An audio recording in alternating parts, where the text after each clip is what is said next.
Hi friends எல்லோரும் எப்படி இருக்கீங்க? இன்றைக்கி நம்ம செய்ய போகிறது வந்து சோம்பேறி சிக்கன் தான். இதுக்கு நம்ம எந்த மசாலாவும் அரைக்க தேவையில்ல. வேலையும் மிச்சம், நேரமும் நம்மளுக்கு ரொம்ப மிச்சம். பேச்சுலர்ஸ் கூட ஈஸியாக செஞ்சு சாப்பிட்லாம். வாங்க. இதுக்கு நான் இன்றைக்கி 1/2 கிலோ சிக்கன் க்ளீன் பண்ணி எடுத்துருக்கேன். 2 மீடியம் சைஸ் வெங்காயம் ஸ்லைஸ் மாதிரி கட் பண்ணி அப்படியே போட்டுருவோம்.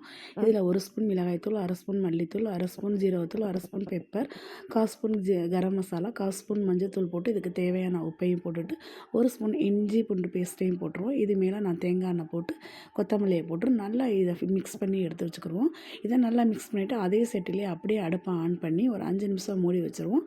5 நிமிஷம் சென்று நம்ம இதில் தேவையான எண்ணெயோ அல்லது பட்டரோ போட்டு அப்பப்போ நம்ம வந்து திறந்து திறந்து பார்த்து மிக்ஸ் பண்ணி எடுக்கிறோம். இதில் எந்த தண்ணியும் ஊற்ற தேவையே இல்லை. சிக்கன்லேருந்தே தண்ணி உங்களுக்கு வரும். அந்த தண்ணியிலே இந்த சிக்கன் ரொம்ப சாஃப்டாக வெந்துடும்.